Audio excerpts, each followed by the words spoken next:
Ahem. Today's Marketing Monday is about advertising in games. And this is because, as you may have seen or heard, EA had a bit of a snafu, a bit of a oopsie today with the 2K games. A bit of a big reaction to advertising in their game. So that's what set this off, but then there's a whole bunch more to talk about, and I've got some insights on it. And so there's generally 4 main ways that you make your money back when you invest in building a game. 4 monetization models. All right, so this is monetization model number 1. You pay full retail price, $60 games. As you can see here, we have one of the top titles, Big Chungus in the Xbox One. If you have a lot of memories of you and your friends just gathering around the Xbox One and playing Big Chungus, this is a model that has worked for a very long time. You know, the last time games were below $60 is like N64 PS1 early days.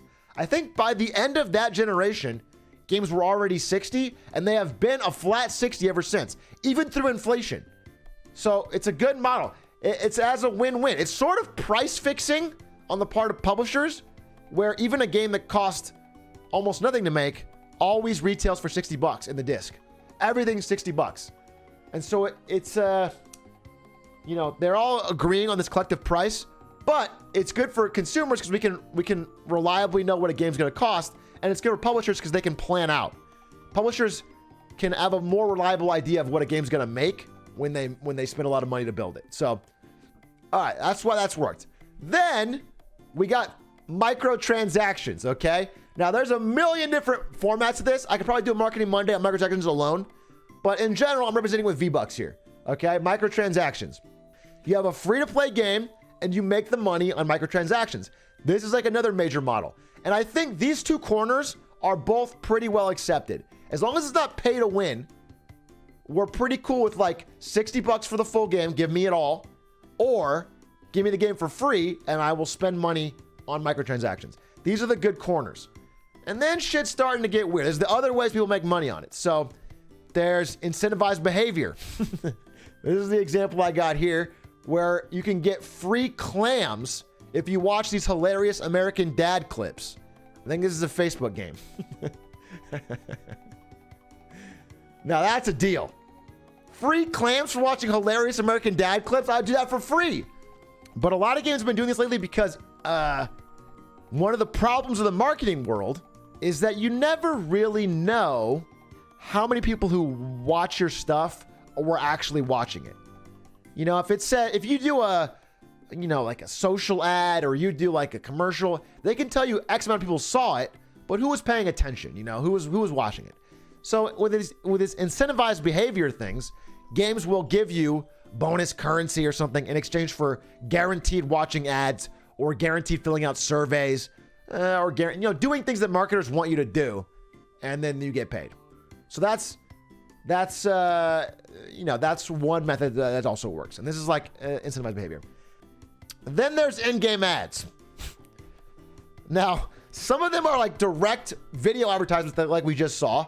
Some of them are like, this example I have here, or it's Starbucks coffee and Assassin's Creed. Game developers are really trying to figure out how to do this correctly. Because as I can see immediately from all the boos, it makes them uncomfortable. Gamers get uncomfortable when an ad shows up in their safe space over their game. Like Blizzard, for example, has famously said they will never put ads in WoW. Now, we'll see how long that lasts, because Blizzard as a company is changing, I think, for the worse. But you can imagine how much money they would make if in, downtown Orgrimmar, there was an ad for Pizza Hut on the wall, right? League of Legends famously has added MasterCard ads on the banners in the Summoner's Rift during League of Legends tournament games, all right? In-game ads are starting to become more and more of a thing. And everyone's trying to figure out how to do it right. It's trying to find that line where gamers will accept it. I think Riot, for what it's worth, did a pretty solid job. MasterCard's the sponsor for the esports. It shows up in their most viewed events. It doesn't show up in the average everyday gameplay. It's a pretty solid line. People are cool with it. Rocket League did. Yeah, everyone's trying to find ways to do it. And the reason they do that is because this model in the top left is not working as well as it used to. It's just not as reliable of a source of income. And so everyone's searching for ways around here.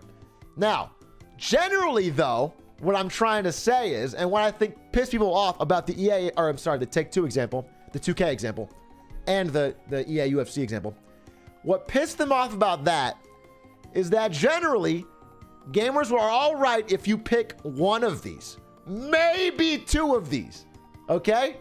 Maybe you have microtransactions and you can earn some V-Bucks by watching dad clips.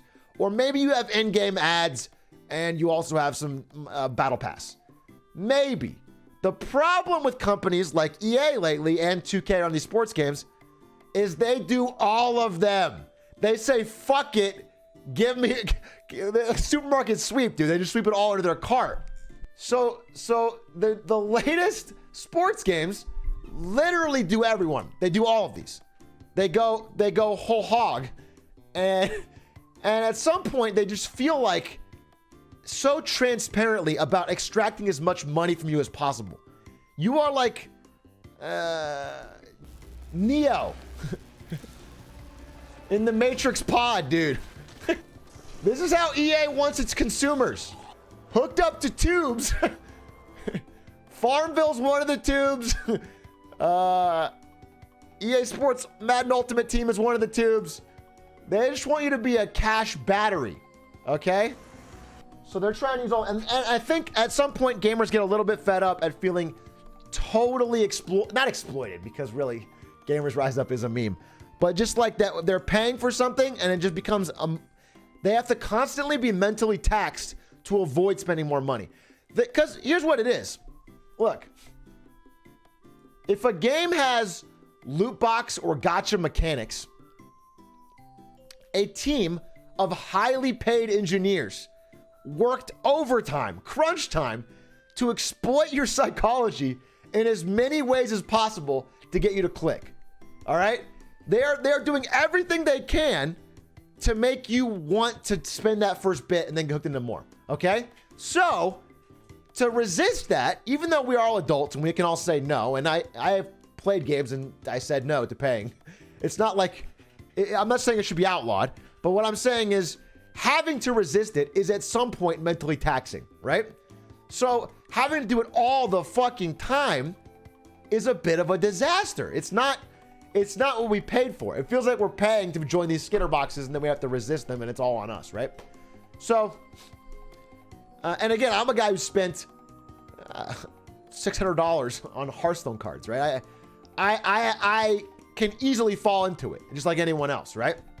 So, yeah, I said no to paying for the full version of Plants vs. Zombies on stream. Does that make me a hero? Does that make me a hero?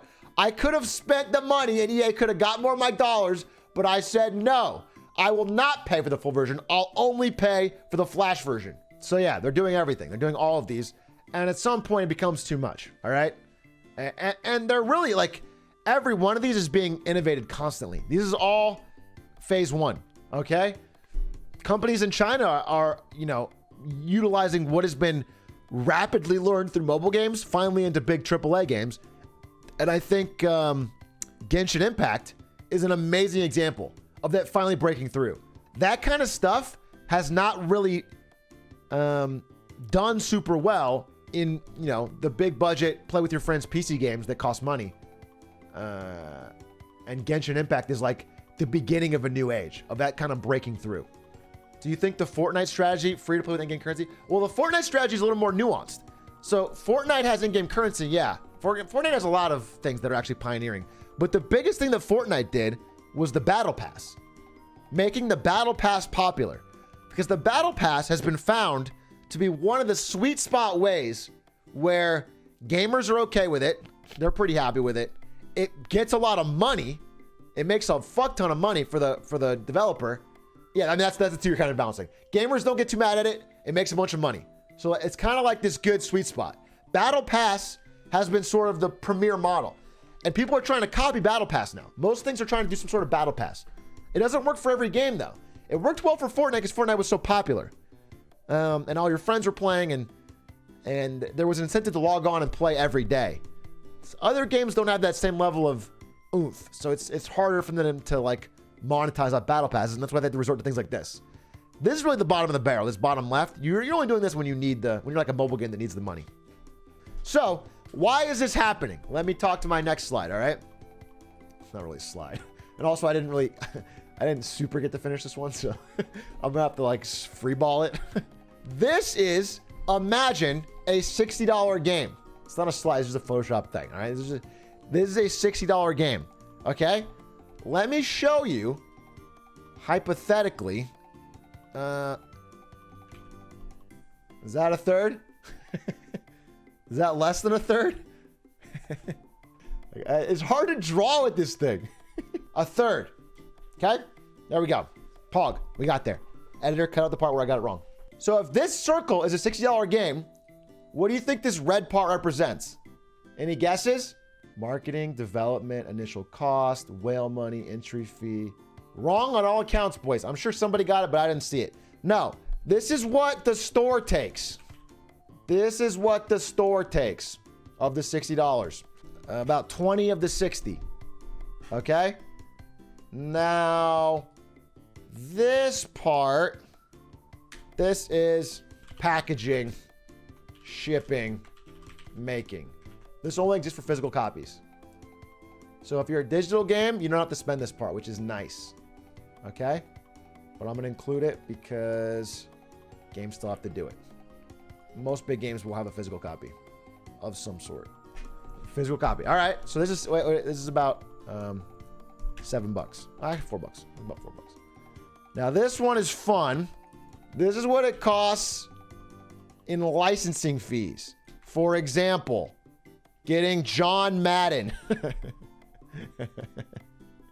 Or maybe for an example we all like a little more, Tony Hawk. Wow, Tony Hawk, I love him. He's cool. This is licensing fees. Okay? Every game has some sort of these. Actually, if I was being real, Madden and Tony Hawk probably have a larger chunk than this. This is the average game. For games with a big license like that, it's probably more expensive, but I'm just giving you the generals here. All right, this is what a game costs. Unsold inventory is about this. Okay, you ship a bunch to Best Buy, and they don't sell them. The game doesn't sell. You have to pay something to get off their books. That's unsold inventory. So unsold inventory is about $7 again. So what does that leave? About $22 out of a $60 game that goes back to the publisher. Now, even that, now let's say you're a developer like Double Fine, and you go to a publisher like EA to publish your game. EA takes a huge cut of that. The developer gets like almost nothing. So really, a developer of a game is making so little. Yeah, they'll pocket 20 and give the 2, essentially. So of all of this, EA would take, about 20 of it, and then the last little slice here, right, would go to the developer of the game.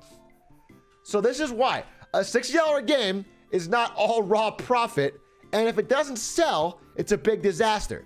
So finding these quick to launch freemium models, finding other revenue streams is super important. And that's sort of why we're back to this. This is why everyone's trying this different stuff, because games have been stuck at $60 for way longer than the normal way of inflation would have you believe. We all decided collectively in this bargain that we're going to stick at 60. It's like kind of good for gamers, kind of good for publishers, but kind of bad for both. And we're just riding it out. So that's where we're at. That's the world we're in. It's like a default game cannot reliably and profitably sell for 60 without being too much of a risk. Like, unless you're The Witcher 4, they can't guarantee they're going to sell a bunch of copies and do well, or a few other things. Now, this is no excuse for the amount of greed that I don't want to say shitty, farting out another 2K game that's exactly the same as the last one with updated stats and doing all of this is absolutely crazy. It's pure greed, and gamers are right to push back. But for an average developer, there's a reason they're trying stuff like this, and it's not just because they are pure greed. It's because this model, it just doesn't work. It's just not reliable with these gigantic cuts. Okay?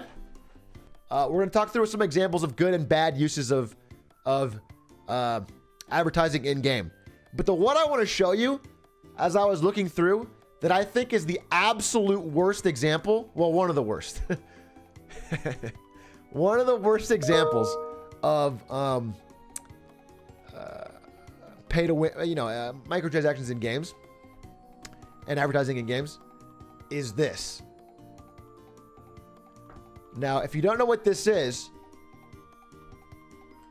from SimCity 2013. This is the Nissan Leaf power station. Okay? This was released as a day one DLC for SimCity. Now, not only is it egregiously, aggressively branded, but it is the most broken, overpowered building in the history of SimCity. It generates pure happiness, has no power cost, has no fuel cost, has no money cost. You literally, every time you build one, it generates pure radiant happiness in all directions. The optimal strategy when building a city is to build hundreds of Nissan electric Leaf power stations. And only Nissan Leaf cars can park there, so you end up with a city full of Nissan Leaf cars. It's the most broken, pay-to-win, in a single-player game, heavily branded. And this was in 2013 or 14. It was EA on its shit, dude. EA was like ahead of the game on how egregious they could get for this. This is one of the worst examples. If you want to like optimize your city, you have to fucking buy this DLC to put an ad in your game. It's just crazy. It's just, it's so egregious. And it's funny is like, I'm sure the developers actually wanted to balance it, but I could just see the marketing meeting where like, well, no, you can't have a downside. Otherwise Nissan would get mad. There can't be any downside. They don't want you to think there's a cost. So like, yeah, well, I'll just make it better. And like, so eventually like the marketers would just force it to be perfect. Now, let me show you, that was my bad example. Let me show you a good example. And then I'm going to like sort of open the floor for people to submit some via either Discord and ad review or somewhere else. And then I'll take a look and we'll talk about them.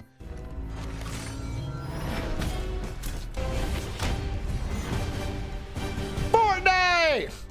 We like Fortnite! This was one of the best examples of advertising and cross promotion in game. This was around the launch of Avengers Endgame. And not only did they have this cool ad, obviously the ads have it, but in game, you could play as Thanos. You could put on the glove. You could do, you know, I mean, literally, there was like literally ways to actually play the Avengers experience. They followed it up, and people liked it. That's the thing. People didn't just like tolerate it like they do most advertising. They didn't complain about it. They openly liked it. So it's sort of a huge win. When you can, like, having worked in marketing for 8 years now, when you can do marketing that people like, that they want to be a part of, it's rare and it's beautiful, and you feel like you really accomplished something because it goes, it's like worth 1,000 other campaigns. So like this was a huge success. It deepened everyone's bond with Avengers, and they got to have fun, and they liked Fortnite more. It was a win for Fortnite and a win for Avengers. It's awesome. Fortnite has the advantage of being so big and powerful that they can get brands that are exciting. This is not that exciting if it's like the release of a new Nissan Leaf. Yeah, exactly. Or a G Fuel flavor. Yes. If there's a new G Fuel flavor and they do this whole song and dance event for it, it doesn't have the same level of hype. It doesn't have the same. Or if it's Sharknado, yeah. But again, Epic is sort of proven they can kind of pull off making it fun, right? So this is sort of what other game companies are looking at. It's like, but the problem is EA, I don't think has the, I don't know if it's in their DNA or what. I don't know if they know how to do something that gamers don't hate that makes money. I feel like if you are at an EA board meeting and you pitch, hey, what if we made this advertisement fun for the gamers? And then they like it and then we both win. I think EA literally would be like, why? They're supposed to hate it. I truly think it's in their DNA to like be adversarial. They're always thinking about how they can make money at expense of the gamer, and it has been a problem for them over and over. So this works super well. This stuff has worked super well, and it's sort of the model for other game companies going forward. All right, back to full screen.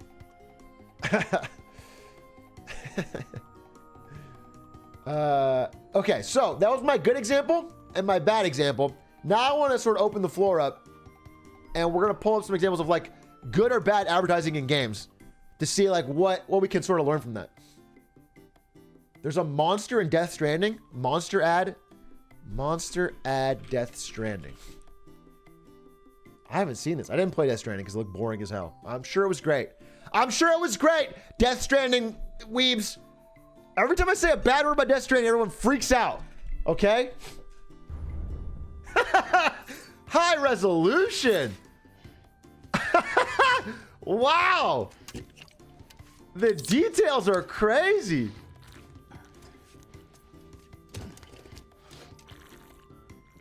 You know what? For some reason, I crave the delicious energy of a Monster energy drink. All right, so there's that. People have mentioned an example of good, in my mind at least. Dole bananas and monkey ball, baby. You know we love it. You know we ride or die Dole. You know I'm buying Dole till the day I die. But having the integration feel somewhat authentic, be somewhat part of the brand story, is a huge part of whether gamers feel like, wow, this is totally takes me out of the experience, or I kind of like it. And bananas are a core part of the monkey ball story and a core part of what Dole offers. It's a match made in heaven, dude. This looks like an Obama. Someone explain this. This is from Cassian. Can you explain this? Is this Obama in Grand Theft Auto? What is this? Burnout Paradise? Yeah, it would. Yeah. The Obama campaign.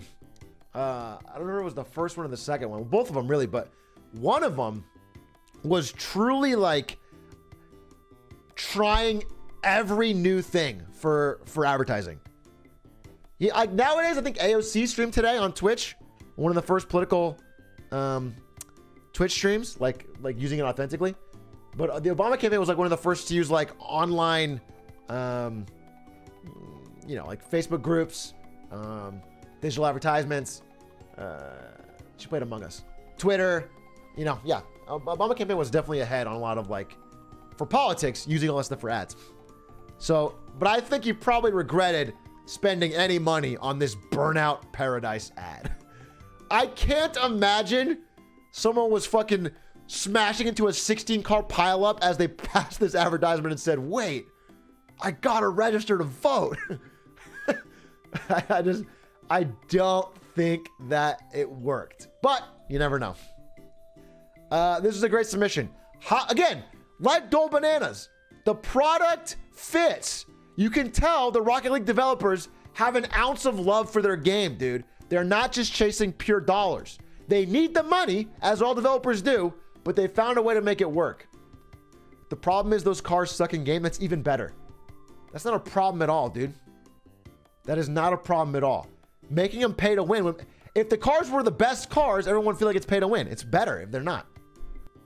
Hot Wheels eat ass. Thank you for your contribution. All right, boys. These were good examples. Unfortunately, I do need the full 2 hours for my last part of this stream, which should be pretty goated, to discuss in-game advertising.